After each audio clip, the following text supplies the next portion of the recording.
ആവിയിൽ വേവിച്ചെടുത്ത പലഹാരങ്ങൾ കഴിക്കാൻ പ്രത്യേക ഒരു ടേസ്റ്റ് തന്നെയല്ലേ. അതുപോലെ ആവിയിൽ വേവിച്ചെടുത്ത നല്ല ടേസ്റ്റി ആയിട്ടുള്ള ഹെൽത്തി ആയിട്ടുള്ള ഒരു പലഹാരമായിട്ടോ ഇന്ന് കാണിക്കാൻ പോകുന്നത്. കാണാനും നല്ല മൊഞ്ചാട്ടോ ഇതിങ്ങനെ സെർവ് ചെയ്യുമ്പോൾ. ആദ്യം നമുക്ക് അതിലേക്കുള്ള ഫില്ലിങ് റെഡിയാക്കി എടുക്കണം. ഒരു പാൻ ചൂടായിട്ട് വരുമ്പോൾ അതിലേക്ക് 2 ടീസ്പൂൺ നെയ്യ് ഒഴിച്ചിട്ട് 1 കപ്പ് ഗ്രേറ്റ് ചെയ്തിട്ടുള്ള ക്യാരറ്റ് ചേർത്തിട്ട് നന്നായിട്ടൊന്ന് വഴറ്റിയെടുക്കാം.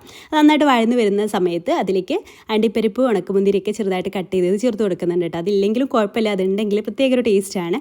പിന്നെ 1/2 കപ്പ് ചിരവിയ തേങ്ങ ചേർത്തിട്ട് ഒന്ന് ചൂടാക്കിയെടുക്കാം. ഒരുപാട് ഡ്രൈ ആവേണ്ട ആവശ്യമില്ല കേട്ടോ.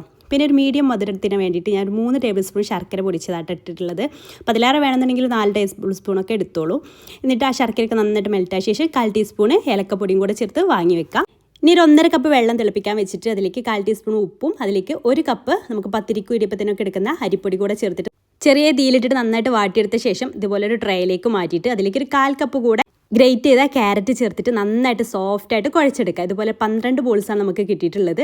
എന്നിട്ട് ഇതിലൂടെ കൈ വെച്ചിട്ട് ഒന്ന് പരത്തി കൊടുത്ത ശേഷം അതിലേക്ക് ഫില്ലിങ് വെച്ചിട്ട് ഇതുപോലെ ഒന്ന് റോൾ ചെയ്തെടുക്കാം.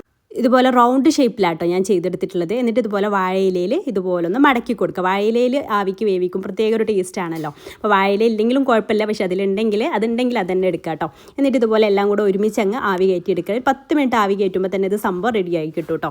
ഇത് ചൂടോട് കൂടിയോ ചൂടാറിയിട്ടോ ഒക്കെ നിങ്ങൾക്ക് എടുത്ത് കഴിക്കാവുന്നതാണ്. നല്ല ടേസ്റ്റാണ് ഇത് കഴിക്കാനായിട്ട്.